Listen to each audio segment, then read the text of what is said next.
Hello and welcome back, and that's right, today I want to talk about DIY NAS builds in desktop form if we're going to be specific. This video is about maximizing storage. A lot of you, when you're building your own server from scratch, be it that you're deep with silicon paste under the fingernails experienced IT tech, or taking tippy toes into this industry, it's very easy to not know about some of the best innovations in the desktop server field that allow you to really maximize the amount of storage space that you can go for, that for hard drives and SSDs. And that's what this video is about. I'm going to be talking about some of the best kind of components and overall chassis that I've talked about here on the channel to help you make the most of your storage space. So straight out the gate, I'm going to say, if you are looking to save the most money, straight away, reusing an old PC desktop server case, PC desktop computer case is absolutely fine. You are going to hit certain hurdles when it comes to particularly hot swapping storage bays, but if you're not looking to hot swap your storage and you've got an old case lying around,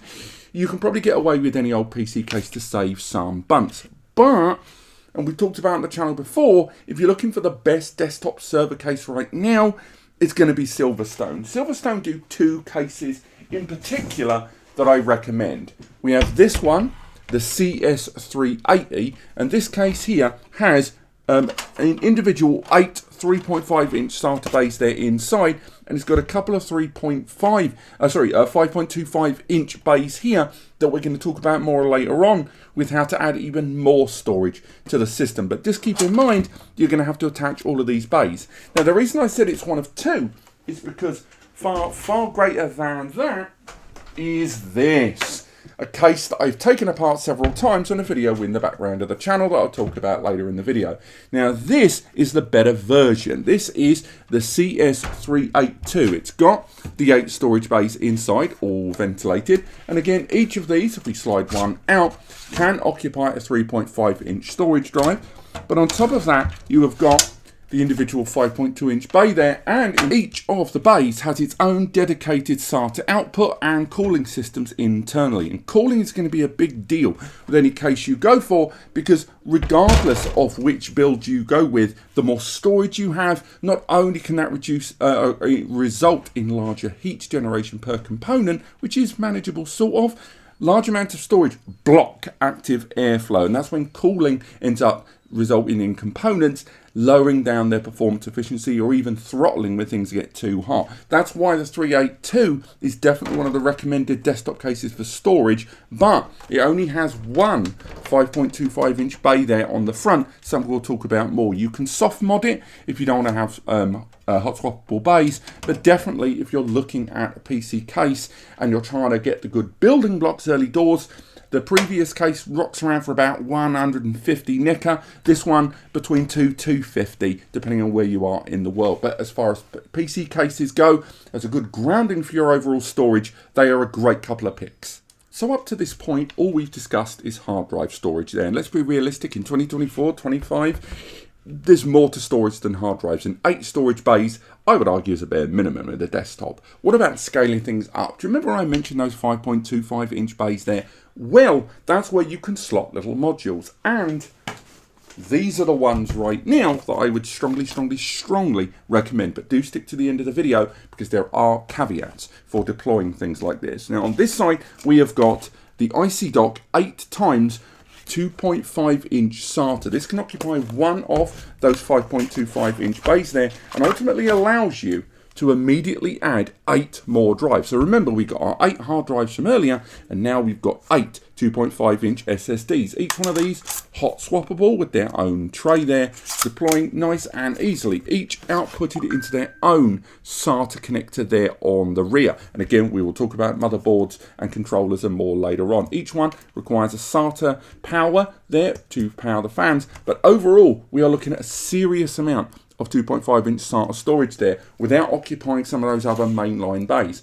Now, this is why I talked about the 2 different Silverstone cases earlier on. Now, occupying another 5.25 inch bay, what you can take advantage of is this, the Tough Armor 8x M.2 here. That's, once again, from IC-Dock, link in the description. This bad boy allows you to add 8 M.2 NVMe's to your system. Again, we can remove them there. Hot swapping isn't strictly supported there. These are not E1S, but these do allow you to install inside M.2 NVMe's in each one of those slots, and there put these directly into the interface there on the rear. You will require additional cabling, more on that in a moment, but again, this will allow us on that desktop system so far to have ourselves not only 8 bays of storage, but now we've got 8 bays of storage, and we've got 8 M.2s and 8 SATAs. They're all built in. So now we're up to a phenomenal 3-tier storage approach. But I can hear a lot of you already saying it in the comments, Adam, in that case isn't enough. What about the MOBO? Now, when it comes to getting a motherboard for a big, high storage desktop build, realistically, an M80X board is going to be your best bet. The reason being, you're going to need more PCIe slots afforded to that motherboard to support a lot of the things we are attaching. However, there are workarounds. One of the reasons that a lot of users don't go for M80X boards, despite those cases I showed you earlier on supporting them, it's simply the sheer scale of them. And there's a lot of very affordable, low power ITX boards with mobile SoC processors in the market that can facilitate and support builds like the ones we discussed. So although realistically you can be looking at M80X, there are ITX options out there for those that are very aware of power consumption that can be matched together. Now, these are boards we talked about here on the channel before. None of them, I would argue, is perfect for everyone, but they all stand out for a reason. Now, if you wanted to go super affordable, you've got things like the old Topton board. They're currently available in the N5105 configuration, but also an N100 and N300 I Hate Seagulls version. Now, that is going to take care of low power. Unfortunately, it doesn't have a significant amount of lanes afforded to that CPU, and you're going to find that very, very often. On top of that, although the device has got plenty of SATA there, there's only 6. Now, the result of that is going to be that you're probably going to have to use an M.2 NVMe to SATA adapter in one of the available slots on this board to facilitate the support of those individual SATA hard drive bays and those individual SATA SSD bays on this. This won't require a PCIe card per se, but it will need to interface with the card. So unless you want to give up your PCIe slot and therefore lose out on network upgrades, more on that later, that's going to be a tough shoot for a lot of users, even though it is by far the most affordable in the market. Now, the next up, we can look at this board here. This is one that we talked about before, and this is the one that's a Gen 5 board here. This is the Demon board that we talked about that not only has a PCIe times 16 slot built on the side, but it also arrives with 8 SATA ports there on the base. So that means those 8 SATA hard drive SSD bays, whichever one you pick, are going to be utilized. However, that means you're still going to lose out on a single PCIe slot. Again, the real buckling point of ITX boards then, although you can take advantage of M.2 to add 6, and this board has 3 M.2 slots on there, which allow you to make your way around adding more SATA connectors via those M.2 adapters. And before I forget, recent upgrades like this one from IOCrest that allows you to attach an M.2 NVMe into a 10 GBE slot, thereby leveraging a little bit more away from the PCIe upgrade slot and allowing you to add 10 GBE and still have the PCIe slot there. This, although it opens the door to MITX being utilized in a build of this scale that we're discussing right now, that PCIe slot is still largely exclusively going to be utilized by the M.2s, more on that later on. But of course, we've now also got to talk about ECC memory. There's going to be motherboards out there that don't support ECC, or ones that do support ECC, but the CPU doesn't. Now, very few MITX boards in the market support ECC, either on the, again, MOBO or CPU level. But this one seems to. Again, linked in the description below. This is one of the other AMD Demon boards that we talked about before. And this one does a very interesting move to allow for larger SATA connectors. This board arrives with these here. These are mini SAS outputs here that can be put into fan-out connectors to support up to 8 or in some cases 12 SATA drives, depending on the leveraging of the available bandwidth and those fan-out cables there. The result is that this supports a lot more SATA connectors, and not only does it have an M.2 NVMe slot there, but on the base of the system, another M.2 slot there. That would allow you to attach another M.2 to SATA fan-out adapter on PCB, as well as taking advantage of M.2 to 10 GBE adapters like the one I just showed you. Again, You are going to have to look at CPUs that support ECC, which at ITX is quite rare. If you go for ATX, you're going to find them. They're everywhere. But just keep that in mind. And finally, you've got beastie boys like this one, which is the 13th generation i9. It provides a huge amount of performance, and it's got 20 lanes to play with there, which is going to be very important in our next section. And this is another motherboard that leverages away from too many individual SATAs, with only 2 of them there on the side, but at the same time allowing multiple M.2 NVMe slots, 1 on the base, 2 on either side here at the top, and a Gen 4 x 16 slot here on the side, allowing for a huge amount of bandwidth for that upgrade. Again, thanks to M.2 to 10GBE upgrades in the market, and the fact that this has got a USB 4 connector on the rear. That means with the USB 4 connectors, you can take advantage of things like this, a 10GBE to USB 4 adapter there, adding more 10GBE connections, not just the M2, or Thunderbolt to 10GB adapters if the operating system you're going to run supports it. Ultimately, choosing the right motherboard and architecture, realistically, ATX is going to be the one for you in terms of broadness, but for those that are looking for a nice, simple, affordable, cost-effective alternative in pre-attached SoC motherboards, there's some decent ITX options out there, and upgrades are arriving in the market that kind of get over a lot of the limitations of a single PCIe slot. But why is the PCIe slot such a big deal in this particular architecture I'm discussing?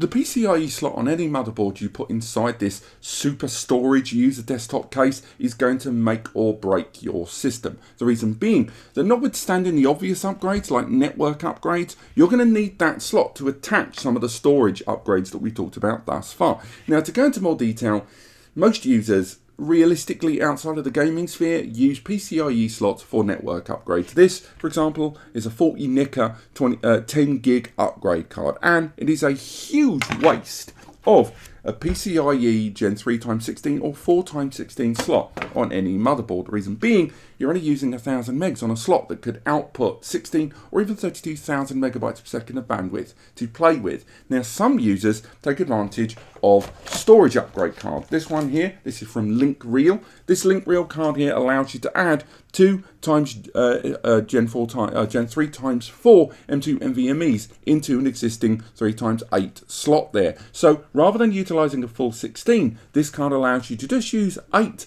times 8 speed, I should say, and add a couple of upgrades there over M.2. Now, in the case of the build that we're going for, this is going to be good in smaller NAS builds like the John's Bow, or even up builds like the John's Bow, or even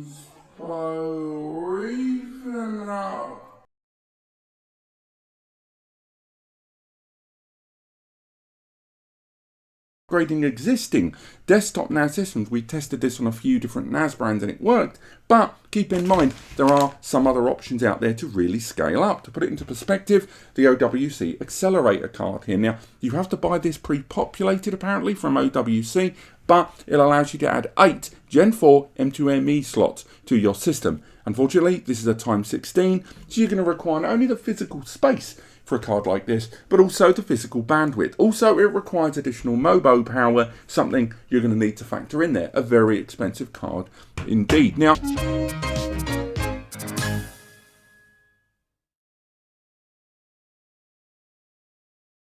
in the middle of all of that, because remember we are trying to focus on storage and accessing our data, you've got things like combo cards. Combo cards allow you to add not only a 10GBE upgrade, but also 2 M.2s there on the rear. They're actually quite rare in the market, and the majority of combo cards are actually locked to individual turnkey NAS vendors, but there are some third-party options out there from companies like Seagate. And of course, you've got larger bandwidth upgrade cards like this one, which is a 2-port 40 gig Mellanox card, an old-fashioned one, and we've got a 2-port 10GBE card here that allows you to add 2 10GBE connections over copper. This is about $90 on AliExpress, link below, and it's an older style Intel one. Make sure you look it up to make sure it supports auto negotiation. But the point I'm making with that long old PCIe chatter is, when it comes to network options and upgrade options, there's absolutely loads out there. However, earlier on we talked about this. This was our M.2 upgrade 5.25 adapter here for our case. This does not output on traditional SATA. It can't. These are M.2, a PCIe interface architecture. So This requires things to be a little bit different. And for this, we would have to reserve that PCIe slot for something a little bit more aggressive. It would have to be something like this. This is another card from Linkreal. This is our PCIe host storage adapter. It has 4 outputs, 2 there on that side, 2 there on that side. This, in combination with these cables here, allows us to attach each in groups of 2 these 8 M.2 NVMe slots to our system. That's why the PCIe slot is going to be fought over significantly. A card like this isn't cheap, and again, I'm sure the prices are there on screen right now. This is still one of the most affordable out there. You can get second-hand cards in the market, old servers on eBay that you can tear them out of, but very few of them support this kind of architecture. And this is going to be, if you're looking at an adapter like this one, where the real money is going to be spent. This is a good adapter, but the this IC dock adapter is only as good as the card you install inside. But ultimately, if you have this inside your PCIe slot and you have this inside a 5.25-inch available bay, and you use M.2 adapters to attach the additional 8 slots, or have enough SATA port or an HD SAS fan out, and you take advantage of M.2 to 10GBE or USB 4 to 10GB adapters, this allows you to create quite a powerfully storage capable and accessible build in a desktop form. Ultimately, when you are looking at getting a desktop case, again, as I mentioned in the introduction, you can go second hand if you choose. But the problem is, if you don't have the right foundation at the beginning, then you're going to end up bodging everything else later on. Now, again, we've mentioned this over the past 5 months. In the background of the channel, we are working on a build using most of these components, utilizing that CS382 case and taking advantage of that Linkreal adapter in conjunction with these IC docks. It's just taking a whole lot of time between all the other stuff we covered on the channel and performance testing, but it is on the way. And again, the Inner Circle users, I know we pumped some stuff out on there that you guys have seen. But everything we talked about in the description, everything we talked about today is in the description below. But moreover, there are better components than some of these in the market. And I'll try to link to those as well. But remember, this has been about value. This has been about the best bang for buck and getting the best desktop storage. If you really want to take storage seriously, rack mount is the way to go. You'll still need to use a lot of the PCIe adapters we've discussed, but the result will be that rack mount is true high scale scalability. Desktop devices, you can create individual clusters and nodes, but you're never going to match it. So if you really want maximum storage, it's rack mount. But hopefully a lot of stuff in today's video is going to help you in desktop form. So let me know what you guys think in the comments, or maybe build notes or other adapters and stuff that you think we should include in a follow-up to this when we do our full build. But thank you so much for watching. I hope you've enjoyed this video. Again, the link's in the description. If you're going to go to those shops anyway, why not use those? It supports what we do, and we get a small commission from everyone, but you don't have to. Ignore them if you want. Thank you so much for watching. I'll see you next time.